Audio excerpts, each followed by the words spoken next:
लोकांच्या तक्रारी की शेतीतलं उत्पादन कमी का झालं, कमी का झालं, कमी का झालं. मजुरी वाढत गेली, मजुरी वाढत गेली, खतांच्या किमती वाढत गेल्या आणि त्या तुलनेत उत्पादन बोला जा कमी झालं. खताच्या किमती वाढत गेल्या, मजूर वर्ग वाढत गेला आणि उत्पादन कमी झालं. याचं कारण काय? What is that reason behind it? Educated मंडळी जरा ऐका.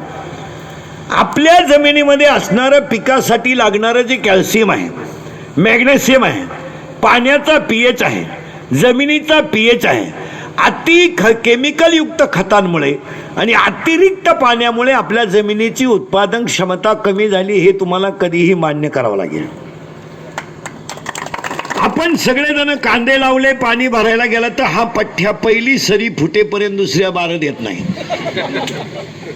म्हणजे आपण त्या पिकाला लागणारं पाणी त्या पिकाच्या कॅपॅसिटीपेक्षा जास्त देतोय. उदाहरणार्थ गाईला वासरू झाल्याबरोबर 40 सड जर पाजले तर संध्याकाळी वासरू पाजायचंच नाही, राहणारच नाही तर पाजीला काय. त्याचं दूध पिण्याची कॅपॅसिटी किती आहे ते आपण पाहत नाही. तसं आपण कांदे लावल्यानंतर त्या पिकाला लागणाऱ्या पाण्याची त्या पिकाची कॅपॅसिटी किती आहे. आपण वाफा भरून दिला, 12 दिलं, याचा अर्थ त्या पिकाला पाणी तितकं लागत नाही. खत टाकताना असं झालं. आणि आपल्या ज्या जमिनी आहेत महाराज, या जमिनीमध्ये मुळात पाण्याचा पीएच आहे, एज्युकेटेड लोक आहे का, पाण्याचा पीएच आहे 7.5 पिकाला योग्य.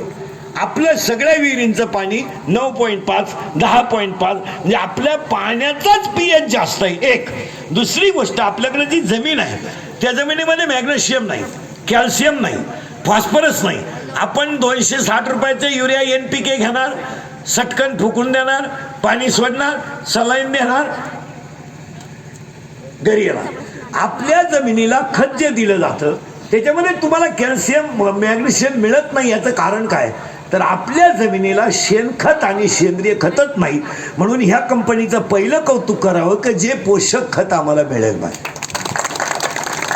हे सगळ्यात महत्वाची गोष्ट. हे 1260 रुपयाची DAP घ्या काय आणि 270चा युरिया घ्या काय आणि काही घ्या, ते किती जरी घेतलं तुम्ही तर ती कॅपॅसिटी नाही आहे त्या जमिनीची.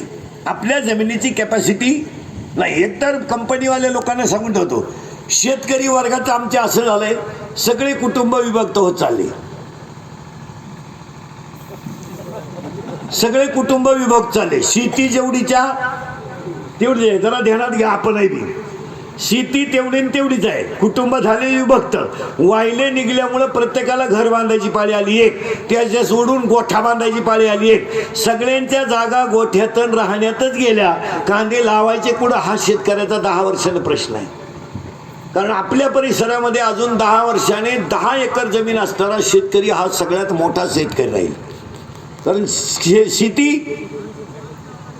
कमी होणार आणि शेतीवर उपजीविका करणाऱ्यांची संख्या वाढणार आहे. उपजीविका करणाऱ्यांची संख्या वाढली आणि शेती कमी झाली आणि कमी झाल्यामुळं शेती झाली कमी, उत्पादन तर त्याच्यापेक्षा कमी, पण खाणाऱ्यांची संख्या शेतीवर झाली जास्त आणि केमिकल युक्त खतांमुळे जमिनीची उत्पादन क्षमता झाली कमी. आपण फक्त म्हणतो शेतकरी अर्थव्यवस्थेचा कणा आहे, शेतकरी देशाचा राजा आहे. हे लिहायला छापायला क्लिप द्यायपुरतं ठीक आहे, एक म्हणायपुरतं ठीक आहे. शेतकरी अर्थव्यवस्थेचा कणा आहे, शेतकऱ्यावरच सगळं अवलंबून आहे, हे फक्त म्हणायचं आहे. पण शेतीमध्ये यांनी जो प्रकल्प काढला यामध्ये पहिला प्रॉफिट आपल्याला हा होणार आहे की तो सेंद्रिय खत मिळेल, त्यामध्ये जमिनीचा पीएच वाढेल, उत्पादन क्षमता वाढेल. आणि दुसरी गोष्ट कंपनीवाल्यांना एक सांगतो, आज जसं तुम्ही सगळे तालुक्यातले लोक एकत्र करून प्रकल्प उभा केला, शेवटपर्यंत भूमिपुत्रांचाच आधार घ्या.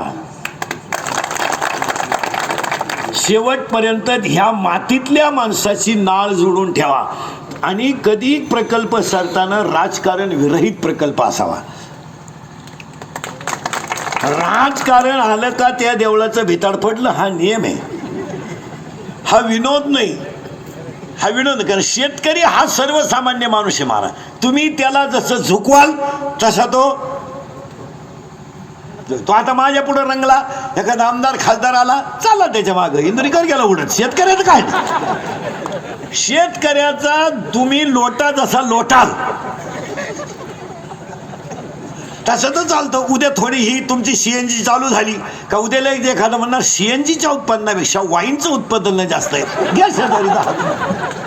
मग आमचं शेतकरी लगेच म्हणा हा ही तर खरी कुटुंब व्यवस्था सुधारण्याची संधी आहे, खोदा पाया. शेतकरी डळमळते याचं कारण आहे तो व्यापलेला आहे.